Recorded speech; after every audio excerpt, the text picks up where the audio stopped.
Welcome to VCR, a vintage cinema rewind. We're bringing old movies to new viewers. That's right, and this week we have a very fun movie of Fish Called Wanda. And now I forget what year it is. 1988. Yeah. I'm Blake. I'm Before Jason. we do plot. Yeah. Sorry. I think I even cut you off there. Yeah. What's your name? I'm Jason. Who are you? Blake. It's still Blake. Balake. Okay. Let's do plot. Let's get into this. I had a funny line that I was going to do. Okay. Do your line. And now Alright, sorry. Grab some lemons, some tartar sauce, and you got a good fish fry of a movie here. Alright, there we go. So, plot. Yeah, let's get into it. In A Fish Called Wanda, a heist is planned and pulled off, but main character Wanda manipulates and infatuates each member of the group into running away with her and the money. This web of love and lies tangles them all up in ridiculous scenarios as they try to take the diamonds for themselves and Wanda too. So we've got George, he's a mastermind, but Wanda, and that's who Wanda's kind of with at the beginning, but she uses her other lover, who's kind of an idiotic, vulgar guy named Otto, to get George arrested after the heist is pulled off, but George has already moved the diamonds. So George is in jail. Ken is his stuttering henchman. He's trying to help George, but he has a hard time killing a bitch while fighting off Otto. And Archie, who's George's lawyer, falls in love with Wanda while she's trying to find out where the diamonds are. She seduces him and tries to manipulate him into telling him what he can learn from George about where the diamonds actually are. And then Archie falls in love with Wanda. Then Otto he's just trying to screw everyone else over and escape with Wanda. So there's just a massive web of confusion on everyone's part. Wanda's at the center of it. Yeah. Yeah, each person trying to get the better of the other person. As a side note, that poor old woman and her dogs. Yeah. So funny. So this is like a very good comedy. Very 80s, but the cast, there's some big hitters here. Yeah, there's definitely some household names involved with the movie. And I think that's a pretty good segue into characters and people you may know. So our first and probably most important character is Wanda Gershwitz. So she's the manipulative con artist. She's playing absolutely everybody.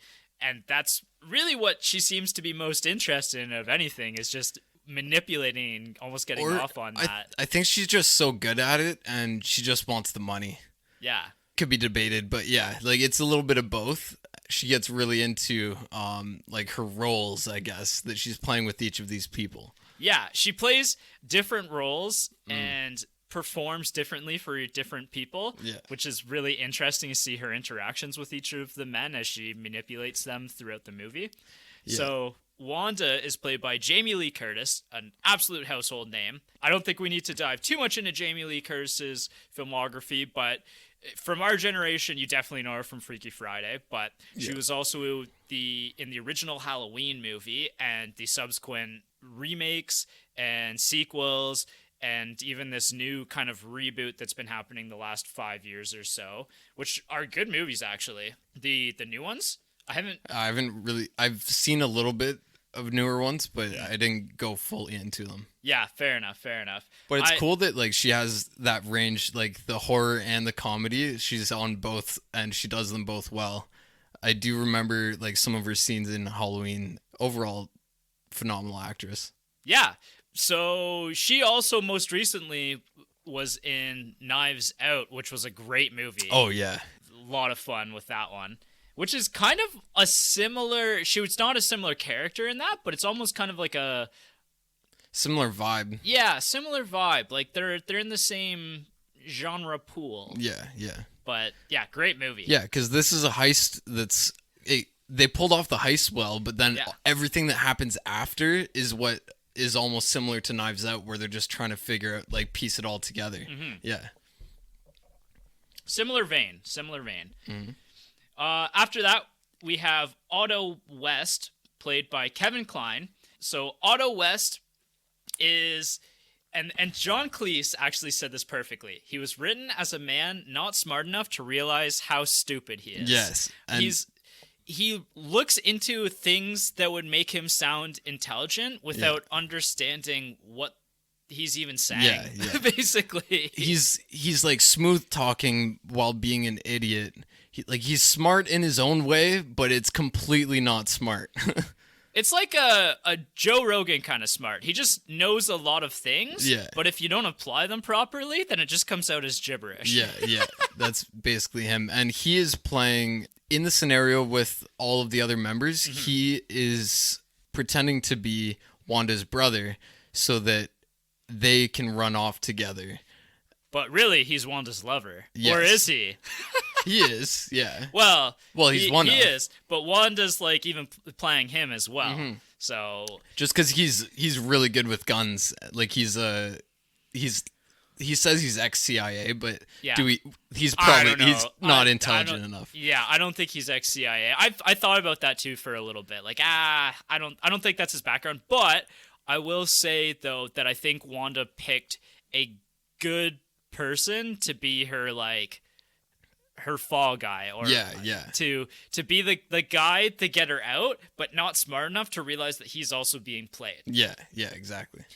So next we have George Thomason, who's he's the brains behind the operation. He is Wanda's current formal partner in the film, and he's played by Tom Georgeson.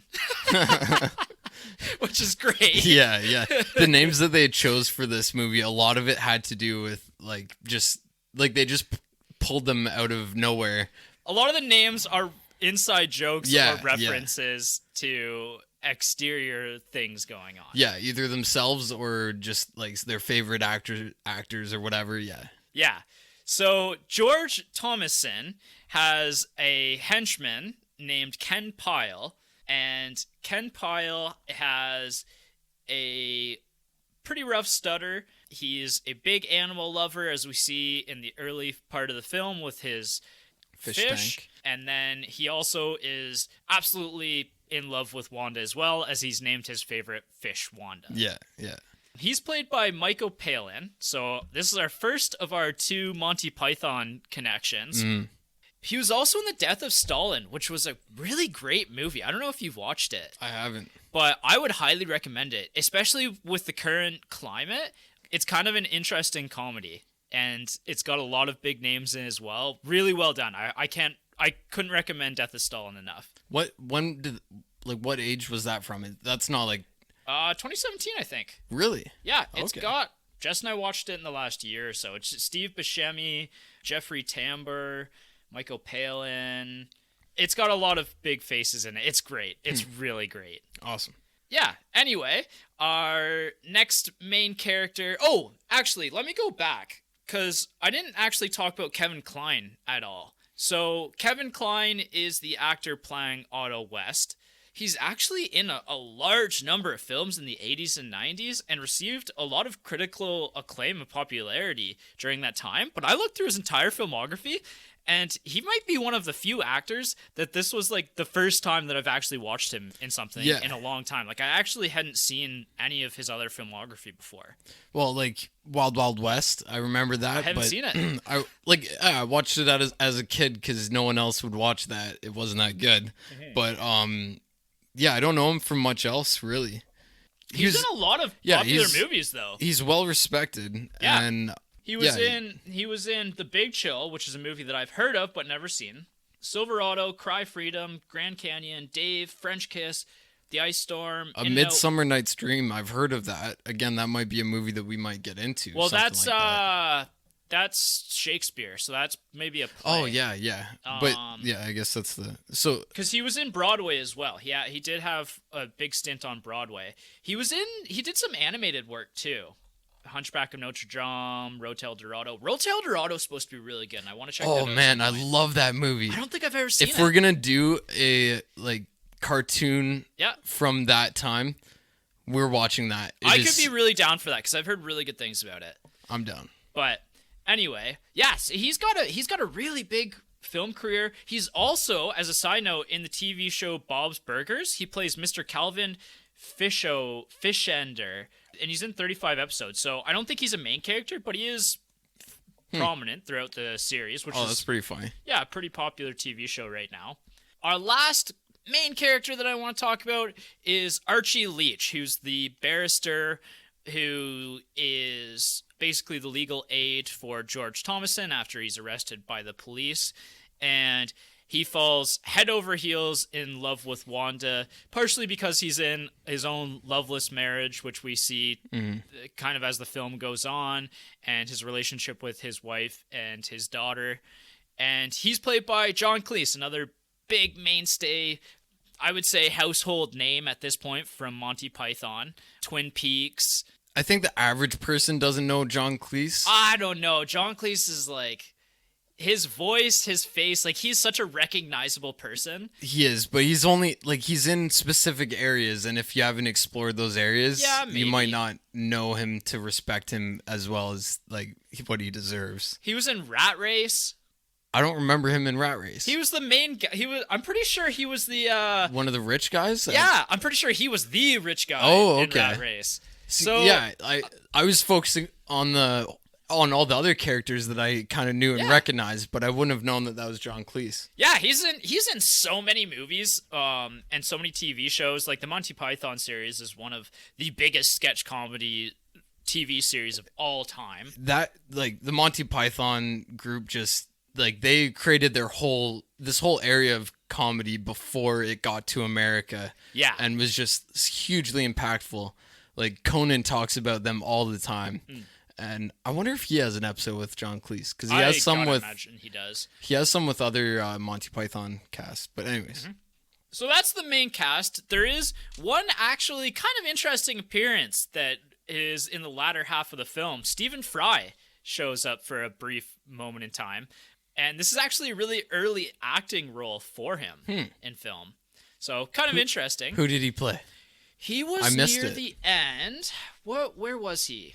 Oh, he's talking to Otto, I think, in the airport.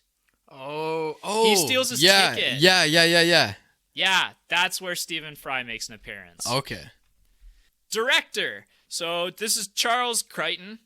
This is actually his first and last directed film for a 20-year span. He was a prominent director in the 40s through 60s, and then he had a couple films that did really poorly, and so he took a long break from film directing before coming back to do this with John Cleese. Him and John Cleese had talked for a long time about making a movie together, and they finally got together and do that. Charles Crichton is known for directing a lot of British TV shows. I didn't know any of them myself. I did do some digging on them. They all kind of ranged in popularity and length. British shows don't have the same run length as normal US shows do. Like, if a US show is popular, it might have like 10 seasons or something crazy, whereas usually British shows, other than like the big soap operas, have like kind of like the limited runtime. They tell their story and then they get out kind of thing. Yeah. So I kind of tried to do some digging into his stuff, and I couldn't tell how prominent they were or how important they were to TV, but that's his kind of past. Like he has some, like his other known for movies are from like 45 to 51, and they're like thrillers, and it's hard to even say. Yeah, we haven't really dove into that era. I've never dove into that era. Yeah. So I don't really know him as a director. The like the posters for some of his other big movies just look like paperback novels that like you used to see at garage sales when you were a kid. Like this might be good. Like The Hunted. Yeah. Who is this movie for? If you're a fan of heist films, this isn't a traditional heist film. No. But it's not part of that formulaic heist movie where you learn about how things happened. It's more similar to Heist Gone Wrong movies. Like it's like Italian Job when what's his name? Edward Norton ran off with the money and the rest of them didn't get anything. Spoilers. Well, come on, it's a Italian Job. I was also thinking, what's the Quentin Tarantino movie as well? Reservoir Dogs? Yeah, Reservoir Dogs. Yeah. It's not obviously exactly the same as that, but it's kind of also in that same vein where we're post the.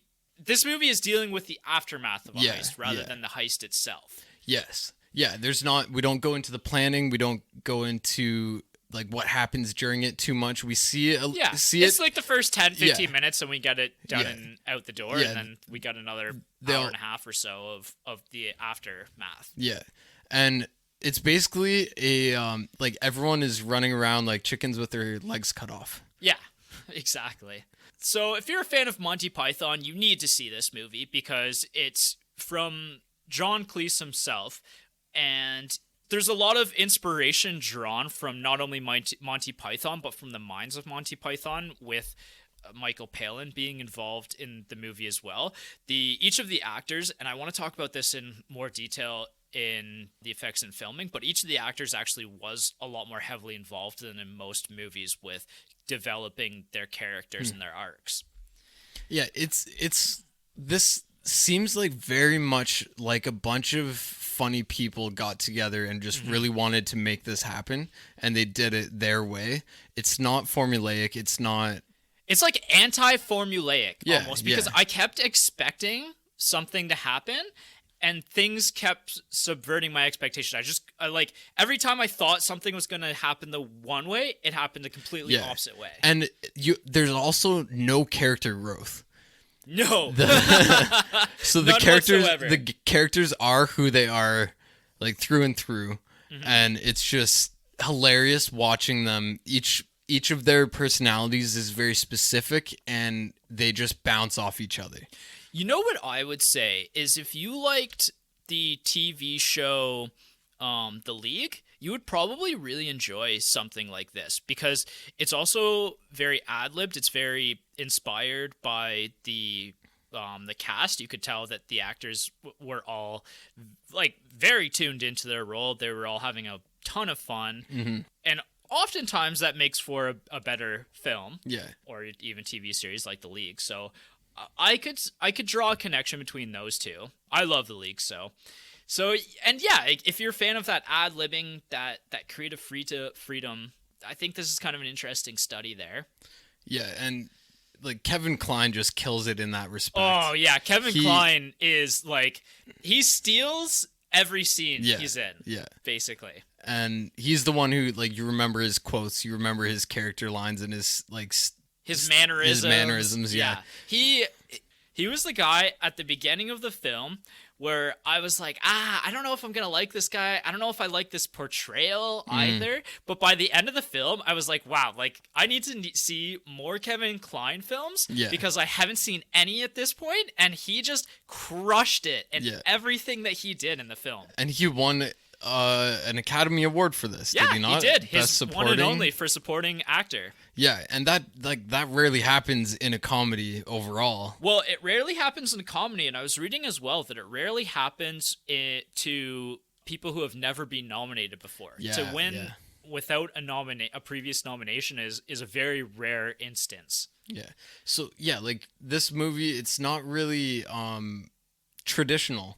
No. Like there's a lot of things that make it very unique. It took like a few months for it to hit the number one in the charts. Yeah, that's a really interesting aspect of it as well. From its release date to it hitting number one is the longest record holder. Yeah, 6 weeks in the U.S. before it moved up to number one. So that makes, again, this has to do with why we're talking about like who should watch this. It's unique in that this was a movie that it didn't come out with like a bang, but everybody was talking about it. Yeah. And the word of mouth just kept getting it higher and higher on the charts until it like peaked at number one after 6 weeks.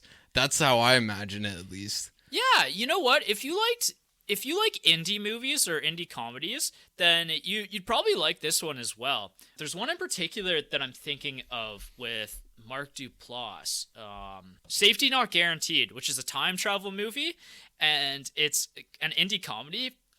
It's really great as well, and so if you like that, you're probably gonna enjoy something like this as well. Yeah, like this isn't a big box office comedy that you would it's expect. Not a blockbuster. Like, it's not something you would really expect from Jamie Lee Curtis either. Like she did more like she did bigger things. Yeah. But this one is so toned down and just so like everything was tight within the comedy and everything. Yes. It was very indie. Yeah. Yeah. So it's like the OG indie movie. Yeah, just overall comedy. Yeah, I think those are my main points that I wanted to hit on. So, when to watch. It's not quite a turn your brain off movie, but it's not something you have to be super involved in the whole time. No, yeah, it's just about watching the characters' interactions. Yeah. It's focused on that is what I would say. Like, the plot doesn't matter so much. It's just funny how the interactions are happening. Yeah, I think this is a good Sunday night movie. Yeah. That's where I would put this one. I would agree. Where to watch. So, it is currently streaming in a few places, but they're all kind of offshoots. I've never heard of these streaming services before, but Hoopla and Tubi TV are the main two. It's also streaming on the MGM Amazon channel, which you have to have a separate subscription for right now, but I guess we'll see how things play out because I believe Amazon just closed on the deal with MGM, so I wouldn't be shocked if that eventually just gets integrated. I when we're looking at where these are streaming, we're going to justwatch.com, the Canadian version for us. And so I actually saw that it was on Tubi. I tried it out. Mm-hmm. It wasn't bad.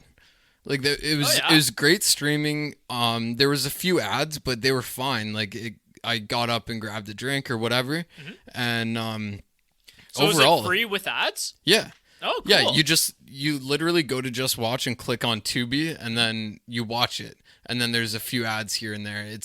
I think there was like 3 2-minute ads throughout.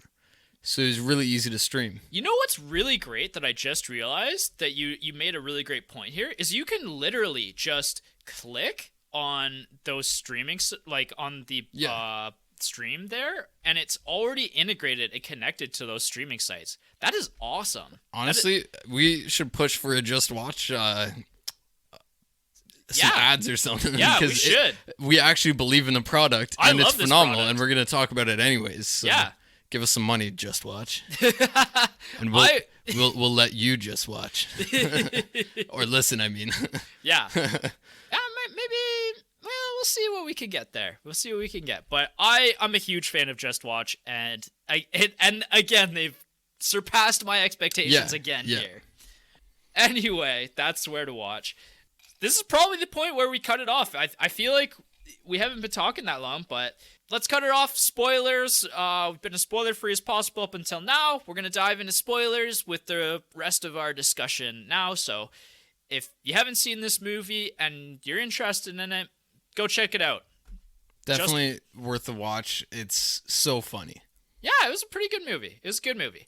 I was surprised at the times that I laughed like out loud so hard. It caught me by surprise a few times in such a amazing way. Yeah. Go watch. Just watch. All right, so themes. I don't think I have too much that I want to really discuss here. Like, maybe we could discuss each of the characters in a little bit more detail. But at that point, I think I want to just wrap that in with effects and filming. So, is there anything in particular you want to discuss? Themes wise, not like there's not this isn't built around themes. No, it's not. It's more just it is a character study basically. Like they're just like each character and how they interact in this crazy chaotic situation. Yeah. So and they're all extremes of each ideal. Yeah. So let's get into effects and filming, because that's where I think there's some really interesting stuff to discuss here. So as I said previously, John Cleese and Charles Crichton gave a lot of freedom to the actors, and that was something that Jamie Lee Curtis really lamented about the project, was how much creative freedom as an actor she got and how she wasn't used to that before. But afterwards she was like, this is amazing and I need this always. So they basically were like, make each of the characters your own, like add a little bit of your own sauce into it, figure out like what your character's motivations are and what their ideals are. And they just kind of threw it out there to them. And so like you had said previously, Jamie Lee Curtis, the character of Wanda, her primary motivation originally in the script was indeed money. However, Jamie Lee Curtis actually twisted that a little bit. She didn't think that that's really what Wanda's primary motivation was. She thought that Wanda's primary motivation was just the rush of manipulation and manipulating people and conning people. Yeah. And she didn't care so much about the reward, just like being in the moment. And that's where we see her kind of interacting with the different characters with that, whereas she actually didn't necessarily have her end goal figured out. She didn't have like a direction. She liked going off the cuff and like sorting out like how to manipulate the next person into getting where she wanted to go. Yeah. Okay, so she was all about the journey. Exactly. Michael Palin. So he actually took a lot of inspiration through the stuttering from his dad. His dad had a really bad stutter. So a lot of that was him growing up and his experiences with his father. And there's actually been quite a bit of studying of his character and his portrayal. And he portrayed that character in such a way that it was very, I guess, authentic to what having a stutter is like when he's talking to animals, he has no stutter, and that's actually something that it's being observed. When he's talking to people who he's very close to, like Wanda, his stutter goes down, and then when he's talking to like somebody like Ken, who's very stressful and very like abrupt and in his face and making fun of him, making him uncomfortable. And that's when the stutter really piles on. Or just high stress situations. Exactly. So that character took a lot of inspiration from real life. John Cleese has an interesting kind of tale. I don't know if you want to. I didn't get into that far into what his portrayal was like or anything, what it was based on. Well, I don't have much about how his portrayal was, but the name Archie Leach. Yes.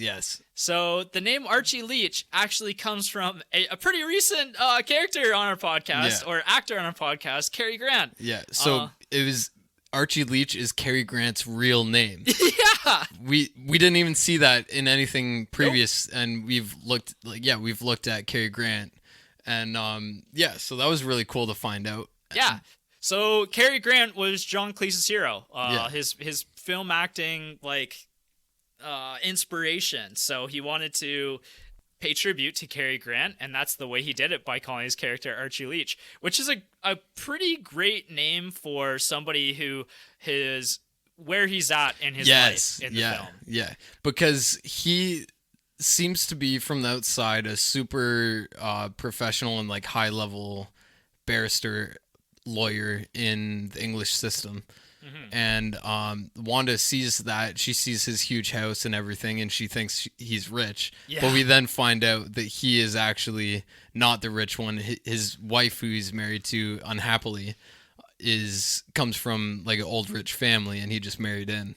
That's such a hilarious moment when you realize that. She's like, nah, I don't have any money, basically. Like, it's all hers. Interesting enough as well, his real life daughter is his daughter in the film. Which is kind of cool. That was nice. Wait, was it his daughter? Yeah, it was his daughter. Oh, I thought it was someone else's. Kevin Kline's? Yeah. No, it was his. Okay.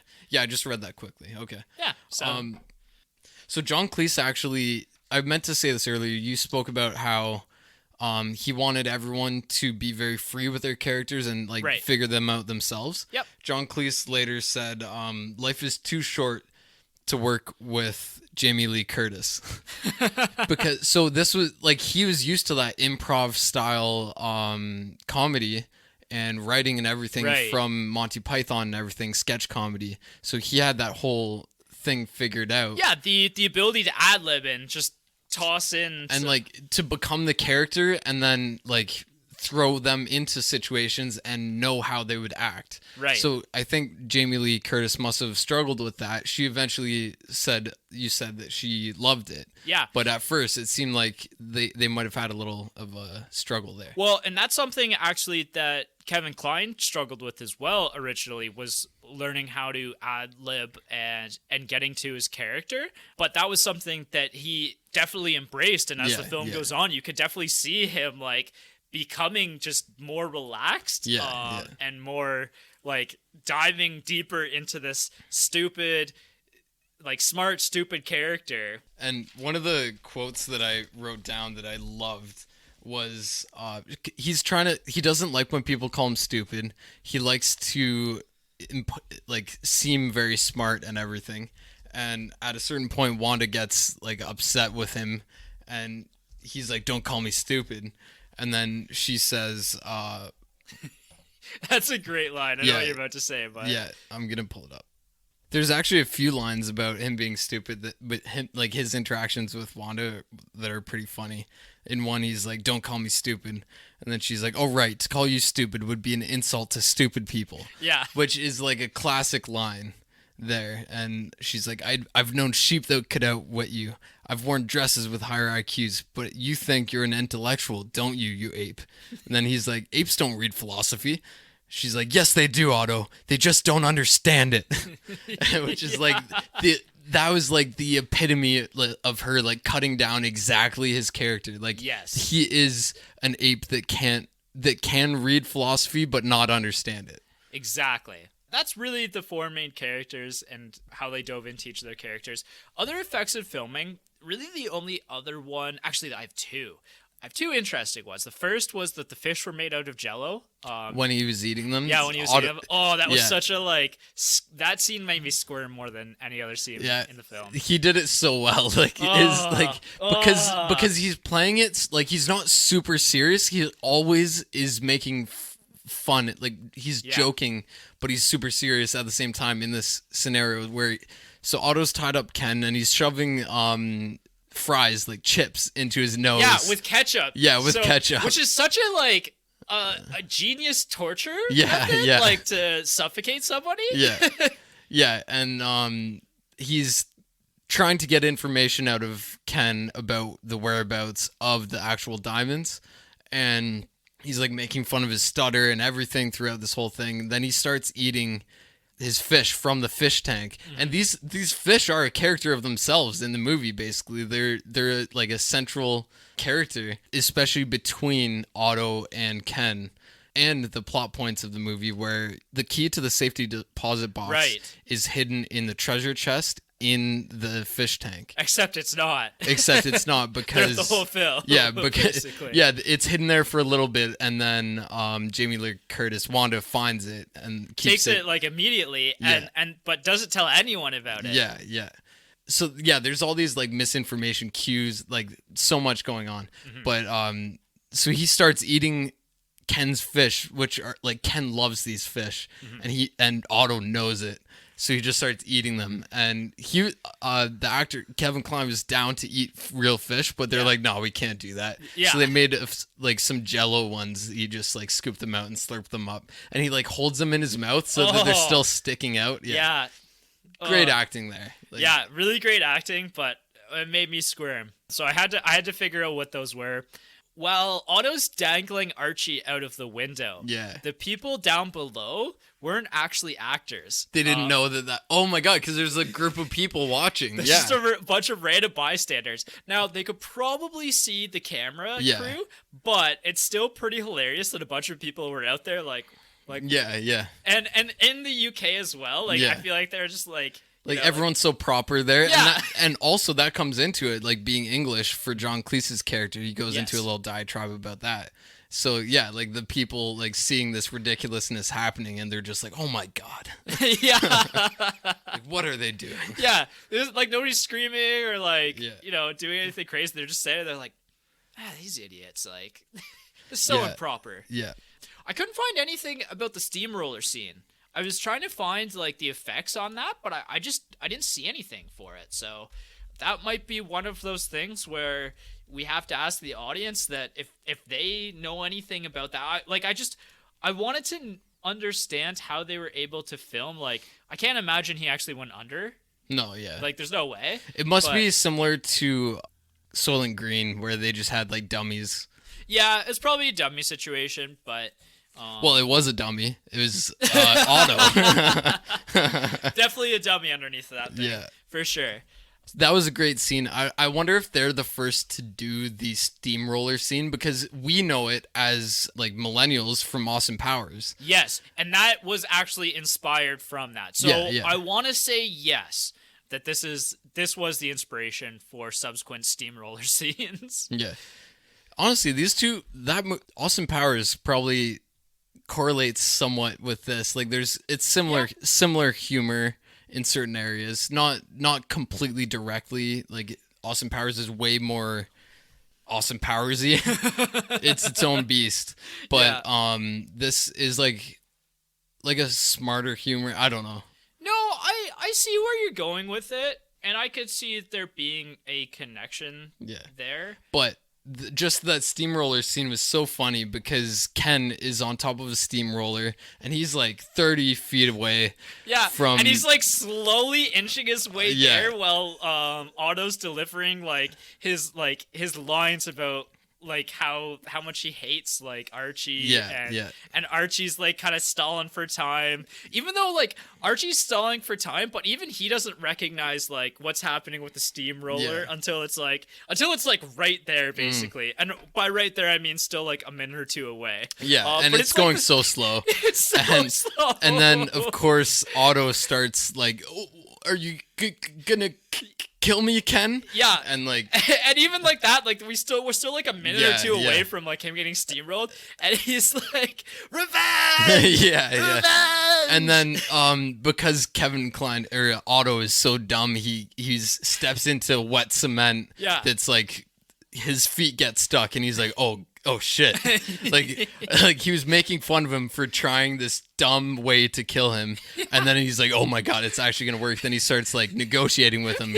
He's like, how about 60-40? Like, we'll escape together. Yeah. For me, that's the highlight, is the final scene there with the steamroller. That's my favorite part of the movie. The thing that made me laugh the absolute most goes back to the stutter, and it's the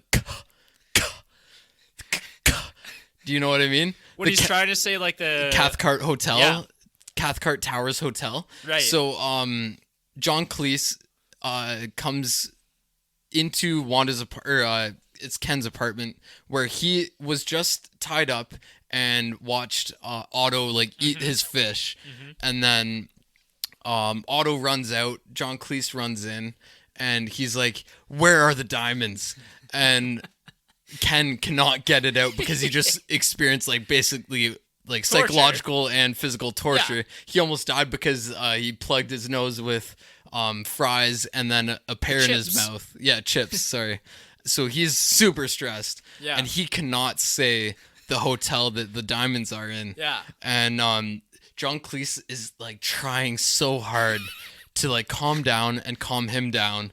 And like he's like, also like what being if you in a sing rush. It? Yeah. He's like, try singing it, like, and then he tries to sing it while stuttering, and like he cannot get it out. And then they finally go over and like get a pen, write it down. Yeah. And he writes it down, and John Cleese is like, "Oh, the Cathcart Towers Hotel."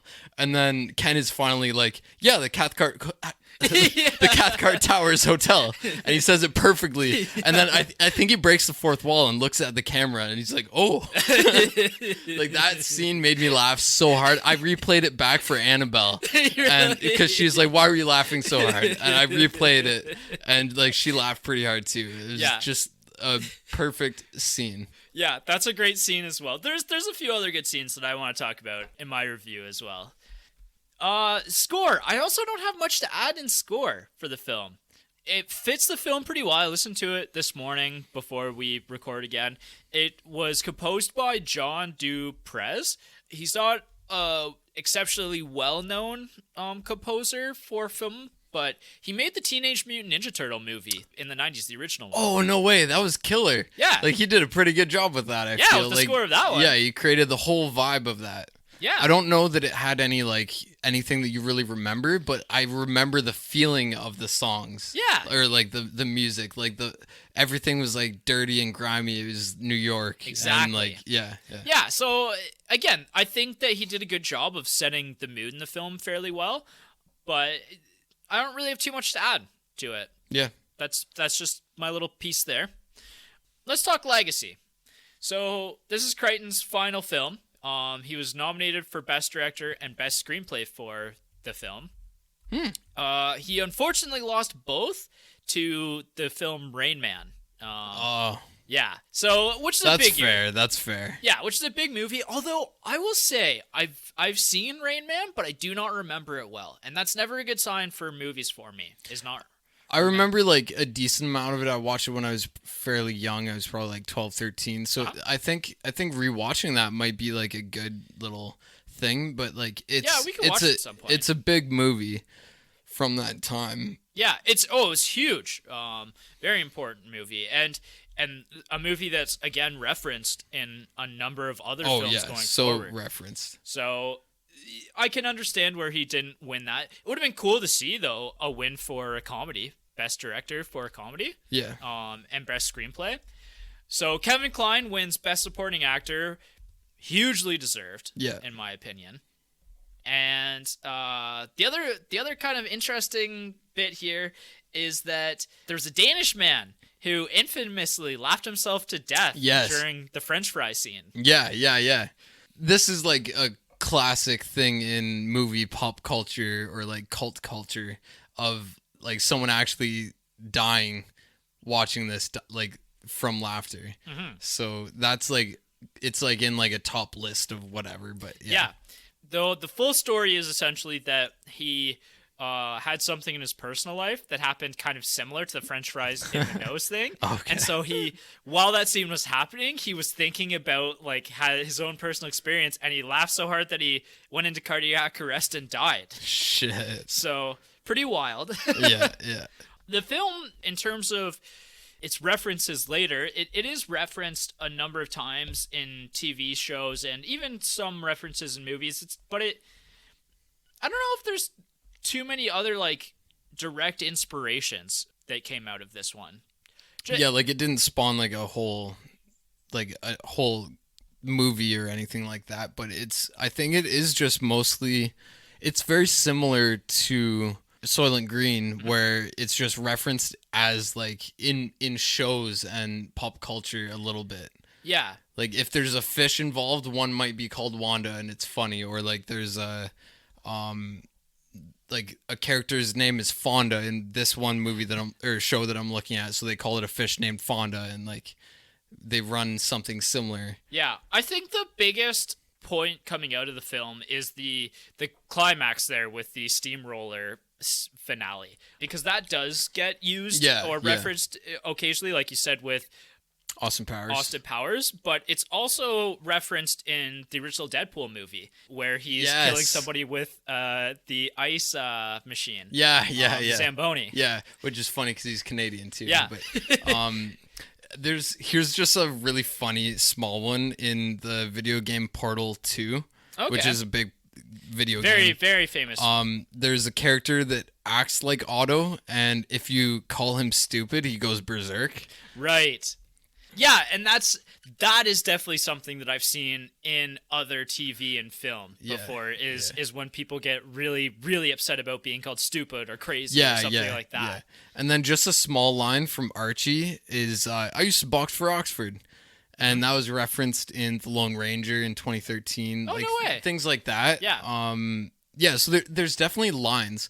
You know what? I don't know if I've seen referenced, but Otto's lines that are like disappointed were perfect. They were perfect. I'm surprised I haven't seen that before. Yeah. Like so they open up the safe right after the heist. Yeah. And George has already moved the diamonds, and Wanda and Otto come back to the shop to steal the diamonds. Right. And they open it. It's empty.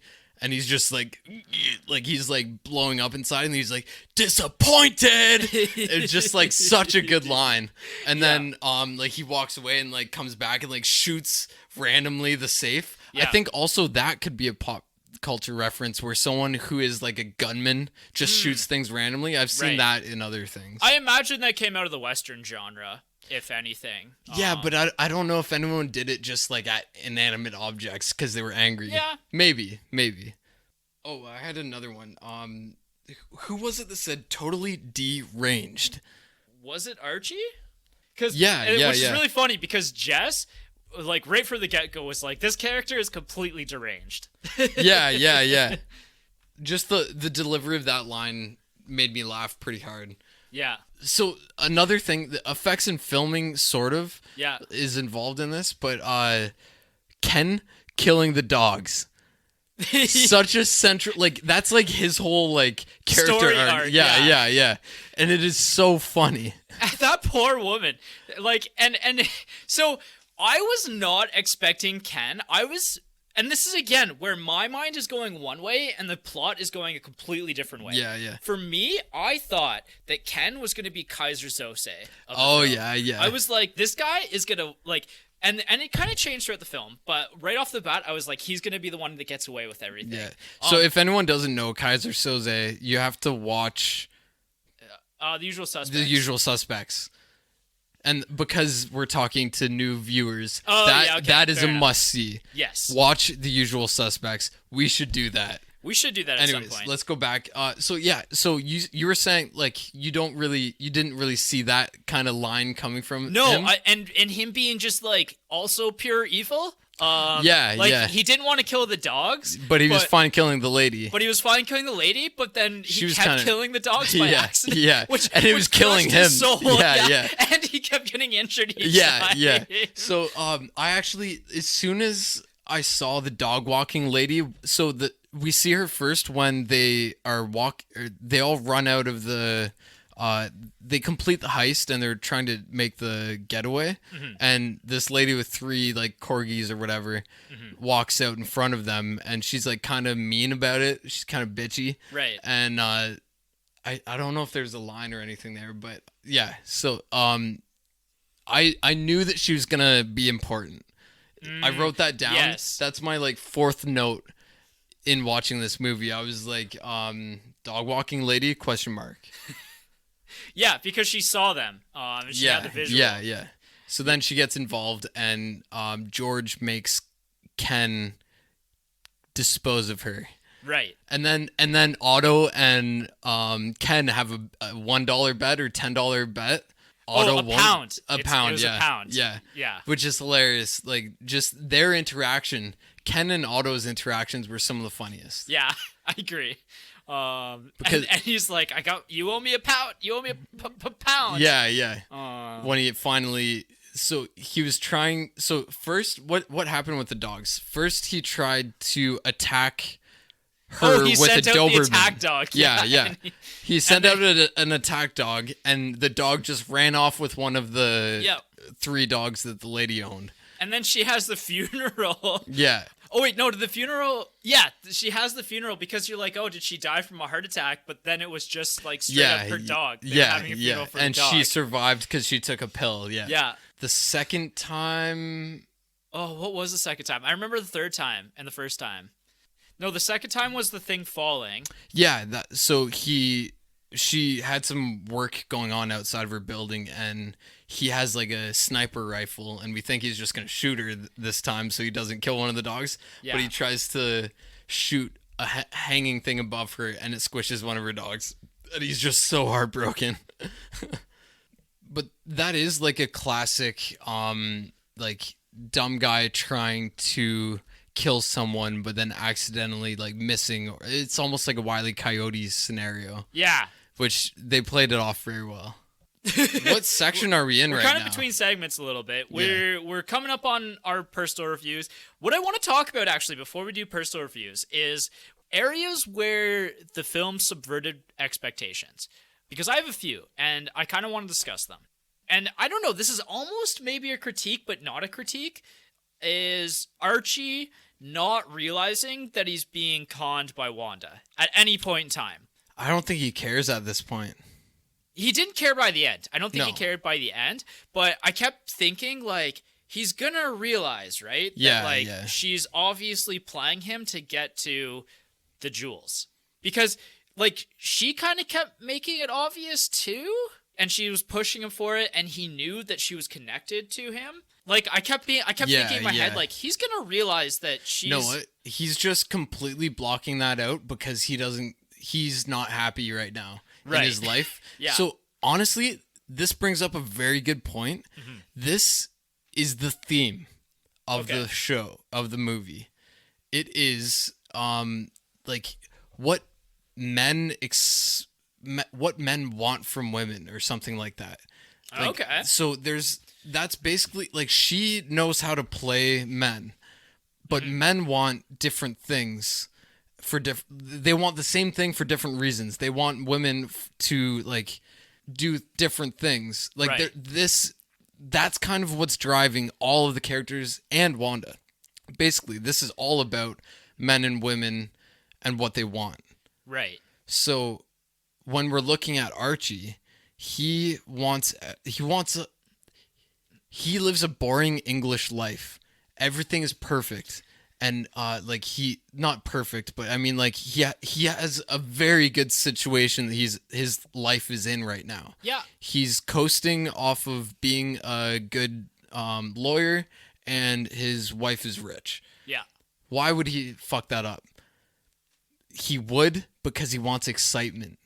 Right. And Wanda is pure excitement to the point that he will block out the fact that she is using him, and that this, like he knows she is, but he still wants it so bad. That's a really great perspective that I didn't consider. I didn't until this, like, that connected at all, really. Yeah. It was you saying, like, what he wanted, kind of. Yeah, and you know what? I could very much see that as well, especially by the end when he just doesn't care, and he's like, pretty obviously doesn't care. Yeah, like his marriage is over, and he's just like, screw it. Like, I don't have anything left here. And I think, like, a good, like, little metaphoric scene was him throwing away the little wig that they wear into the trash. He's like, I'm done with this. Yeah. Yeah. And like, he has that important dialogue that may be actually very close to home for John Cleese, about how the British life, like, no one's alive to him in that society that he lives in, the upper class of society that he has always lived in. Right. So he's completely willing to ignore the faults of Wanda because he just wants excitement. So that's what he wants. And, like, it's very similar, I guess, to what everyone else wants, but he wants it a little bit deeper, and maybe that's why he wins. Yeah, so, and then that's the other thing, is the way it ends with him and her getting on the plane to leave for South America together. I wasn't expecting him to get away. There should have been some hubris there that, like, came down on him, and he just lost everything because he had this image in his mind of a grand new life. Yeah, it was like, it's almost like a fantasy. Like, what's the American? I can't remember what the movie's called. It's the one with Kevin Spacey, where he wants to sleep with the younger woman. But it's almost like that, where you expect, him to screw up and things to come down on him. Yeah, like, there should have been American Beauty. Yeah. And again, this is where, I guess, you and I have seen so many movies at this point that we have our expectations because we've seen maybe some of these trajectories before. Yeah. And I also thought that the way that they were playing Wanda as the con artist conning each of the different men out, that she would be the one, and I said that to Jess at the end. I was like, Wanda's gonna get away with this, right? And Jess was like, oh, definitely. And I was like, I think she's gonna get away, like, by herself. And I didn't expect him to get away with her. It almost, I think by the end, I think she actually did come to be in love with Archie. Yeah, because he was a mix of every of the other characters. So if you're really dissect it, Ken is, like, just completely in love with the idea of her, and so is Archie. He's very in love with her. And then Otto, like he wants her in a very sexual nature, a very dumb masculine nature. Yeah. And this is a point that we haven't brought up. She loves that when Otto talks Italian to her, but he doesn't even speak Italian properly. Yeah. But then Archie does, and he speaks Russian, and that completely like melts her brain. Yeah. And so he has those two covered, and then George is actually smart.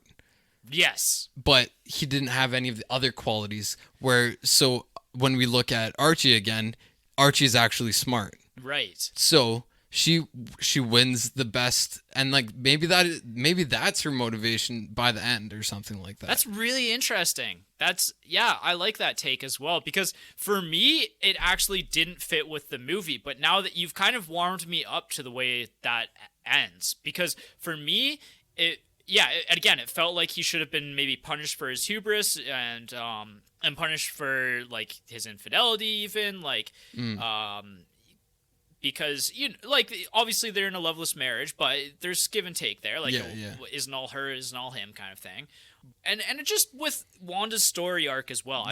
For me it felt like she was going to be the one flying off on into the sunset, and I wasn't expecting him to be joining her with that. The original ending of the film, she has him, like they leave together, and she ends up like bonking him on the back of the head when they get there and taking everything. Yeah. Which I think that would have really rubbed me the wrong way, and I think that it actually did rub American audiences the wrong way, and that's why they cut that ending and made it into kind of that more of a love story. Yeah. Because I think that would have been like too much. Yeah, too abrupt. Yeah. No, it was a great scene and great concept. What? When Archie is going back to his house to rob his own house. Oh yeah, that was a great idea. That whole concept was phenomenal. Yeah. And like as soon as I saw that Otto was going to apologize, I wrote down like Otto's gonna fuck this up. And he did it so spectacularly. like just so funny. I love that as well when he's like, I'm so he's like trying to like practice it. Yeah. When he like sits down in the Buddhist position. Yeah. Because Wanda makes fun of him for thinking that Buddhism means every man is for himself. Right. It goes back into all of like his character things where he thinks he understands a concept, but he just completely misses the point. Yeah. So and then he beats up Archie as Archie is trying to rob his own house. Yeah, to get the locket back, which had the key in it. Yeah, just like how he beats him up, and he's like, "Don't call me Otto, you call me Mr. Wait, why'd you call me Otto?" And then like he's already knocked him out, and then, like pulls his the thing over his head back, and he's like, "Oh no!" And then he's actually able to say, "I'm sorry." Yeah, that was phenomenal. And then after when. What part is it that he's chasing after? Otto is chasing after Archie in the back of their house, and then like he like finally gets him, and he's trying to say sorry. It's after he beats him up, because he's like telling Archie like, "I'm sorry. How was I supposed to know you're robbing your own house?" like I'm not stupid, but like that was very stupid. And then his wife, Archie's wife, is in the window and hears it. Of course that would happen to Otto. Yeah. Okay, let's get into our personal reviews, and then we'll talk some other great scenes as well. All right. So Jess and I both really enjoyed it. I think, for me, it's not one of the greats for comedies. Like, I couldn't put it in my top 10, I don't think. Yeah, we've given it a lot of praise while dissecting it. Yeah. But it's not, like, a must-see. No. It's one of those ones where, like, if you have a whole list of movies that you should watch, but you don't really feel like watching them at the moment, you could throw this on as just a fun movie. Yeah, it's not asking a lot from you to watch this. It's not overly long or anything like that. It's not influencing too many things. It has its own influences and stuff, but it's not intimidating by any means. No, yeah. So easy to watch. Yeah. But not in the top 10. No, and not even close for me. Like maybe close to the top 100 comedies if you break it into I would put it in my top 100 comedies, but I don't know if that's saying a ton. Yeah. Yeah, exactly. It's at the lower end of the top 100 comedies. Maybe. Where is it on the IMDb for top 50 comedies? Where is it for top comedies? Oh, I could find that. Give me 1 second. It's not in the top 200. Really? No, it might make the top 250 of comedies. I just about have the same ranking. This isn't a must see. Yeah, but it was good, but it wasn't. Yeah, I agree with you. This has been on the peripheral of lists of movies that I've thought of watching or I've seen other people say are a good watch. Yep. When I saw the name of the title, I was like I know this movie. I've seen it before. Mm-hmm. It's there in movie culture. Yeah. It has its place, but it's not a super important place. Yeah, I agree with you. The nice thing is with this one is that it doesn't feel dated. It doesn't feel dated in the 80s necessarily. Yeah. Whereas comedies are often almost stuck in the time that they were made. Yeah, if there's too much of a certain element, or if you're referencing ongoing stuff happening or making jokes to I don't know, just the way culture is. The new Matrix movie, for example, hits a lot on all the cultural references of the time. Yeah. And that might not hold up very well in 20 years. Yeah. Whereas I think overall the movie holds up. It's just it's a passable, it's good, but not a great comedy. This isn't a movie that has an excessive puking scene that it was common in the early 2000s, and that was the peak of comedy. It's not dated to a certain time. It has good comedy that's written well, and the characters just bounce well off each other. It's fun. Yeah, that's where I land on it. The scenes that are hilarious are great. The whole concept isn't above it's not above par really. It's a good movie. That's all it is. Yeah. It's not trying to be anything. It's just funny. And it's a good watch. It's not the best, but it's a good watch. That's all I can say. Yeah, I completely agree. I would say the best scenario for anyone listening, I guess, would, if you're really not into just throwing this movie on, watch some highlights and maybe check out some of the works from these other great actors. I really want to see another Kevin Kline movie. Me too. Soon. Yeah. So... And I've heard of The Big Chill before, so that I have too. It's another one I've heard of A Fish Called Wanda. Yeah, that's true. That's true. You know what? I think I saw a Family Guy where they had the exact same fish, and it was Wanda. I'm pretty sure it was a male fish talking to a female fish called Wanda. Anyways, that's another random reference, but I'd watch some more John Cleese, more Kevin Kline. I would like to watch Faulty Towers at some point. I've never actually watched Faulty Towers. I've watched I think I've seen every Monty Python movie, but I haven't watched the TV series. But I don't know. Monty Python's a classic. They're fantastic. They their impact. If I don't know if anyone listening has ever listened to the episodes of Conan Needs a Friend where he talks about Monty Python a lot, but he talks to some of the members of Monty Python as well, and just the impact that it had. They were 20 years ahead in comedy than the US, and it took a while for everything to come over, and they influenced almost everyone that you love in comedy. Yeah. Oh, yeah. And they would have had reference or inspired SCTV in Canada, Mad TV, SNL. Probably Dave Chappelle show had some inspiration there. They started sketch comedy to a degree that it's actually its own genre, kind of. I think televised sketch comedy. Yes. Yeah, because they were talking about that. Anyways, I won't go into another podcast view on that, but it's very interesting. So this is just a little continuation for if you're interested in the history of comedy, I guess. There's two guys in this that it heavily influence a lot within comedy. Yeah. And it shows in this movie. It's a good movie. Yeah, and a lot of love went into making this. let's talk some of our favorite scenes. So touch his dick and he's dead. What a great line. Yeah. And like their whole discussion about what she's gonna do with Archie as she's going to visit him. Yes. And like where it ends up with him saying, touch his dick and he's dead. Yeah. And he's like, oh, will there be canoodling? And she's like, yeah, I could see a little bit of like canoodling. 80% chance on that. Yeah. And so their whole relationship where he's so jealous, but he's like acting like he's not jealous, like very poorly acting that too. Yeah.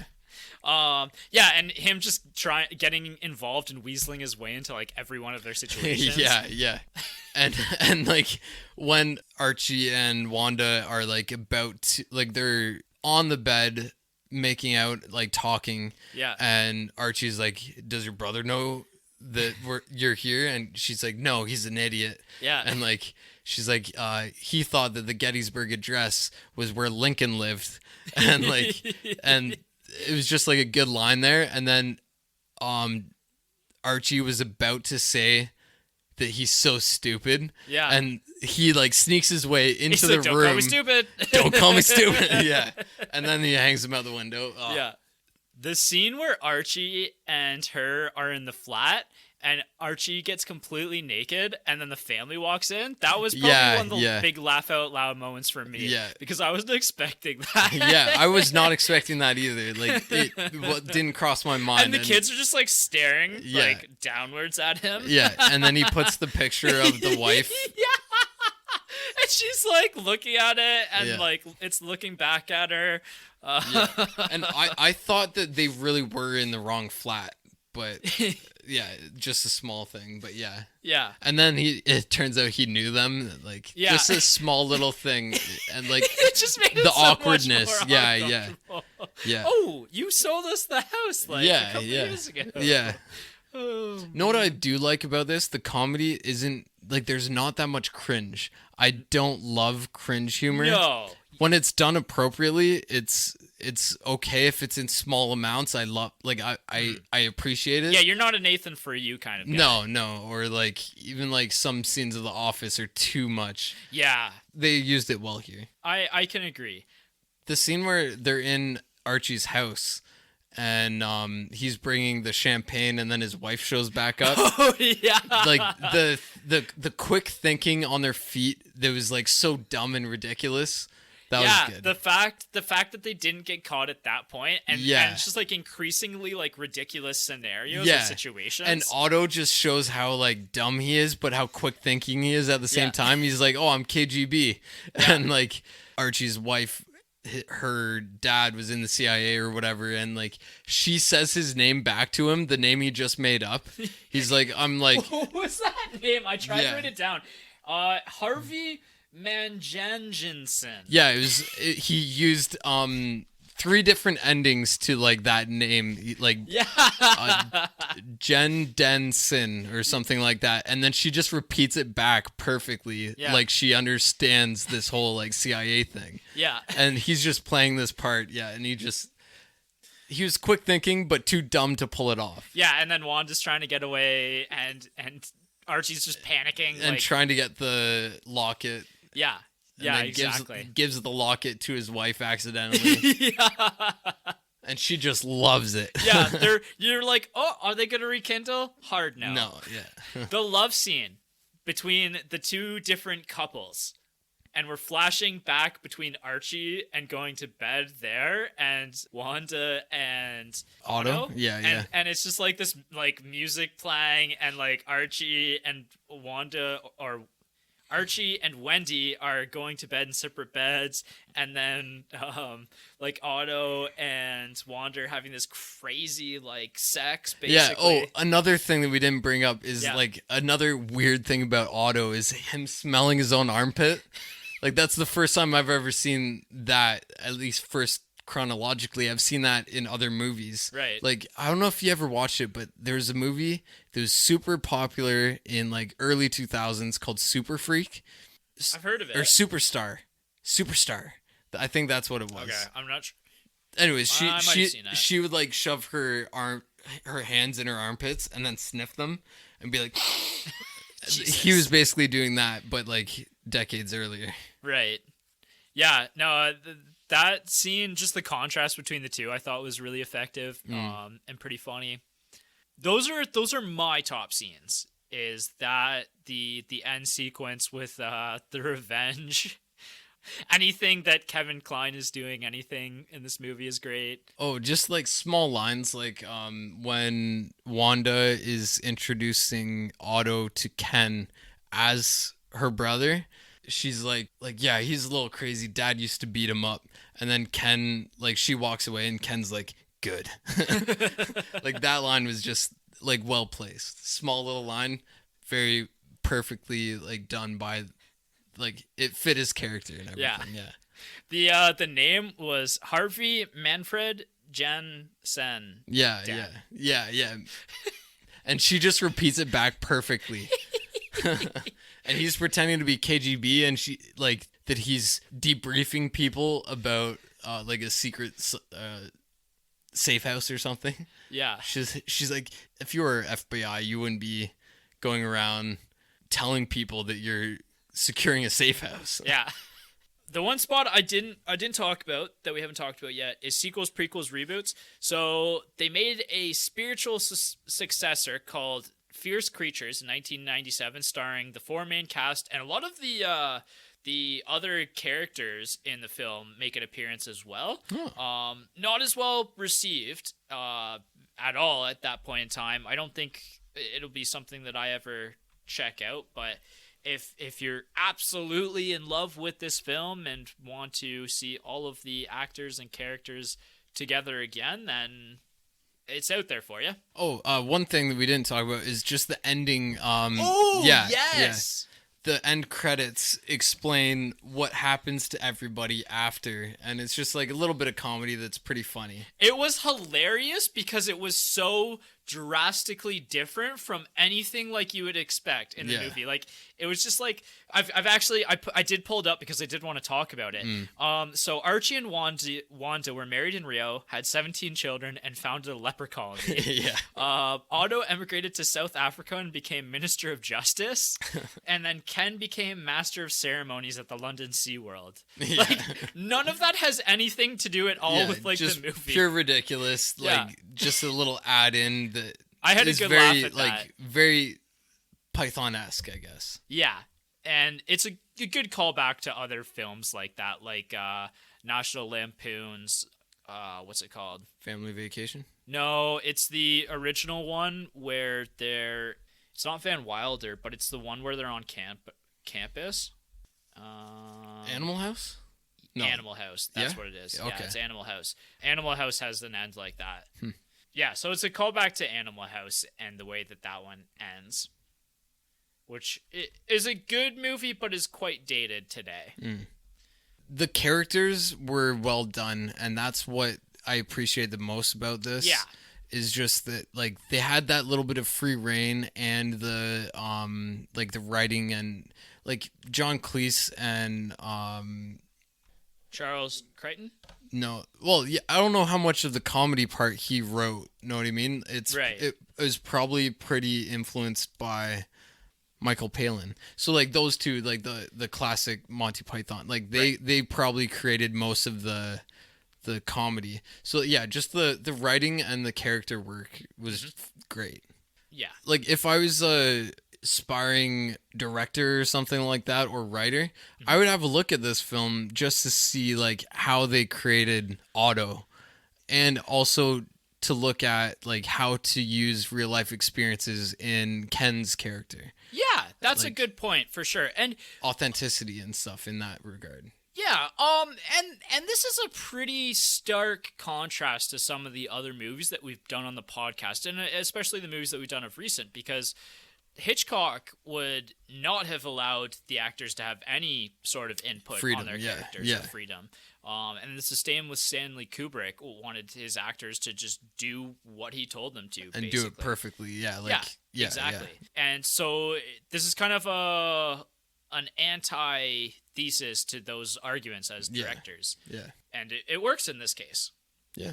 Anyway, so coming up in April, we've got action, adventure, and animation are our next two. You and I haven't talked about action, adventure, and what we want to do. Oh, I would love to do Rambo, but that's like too big. Everyone's seen. Not many people have seen Rambo. I hate Rambo.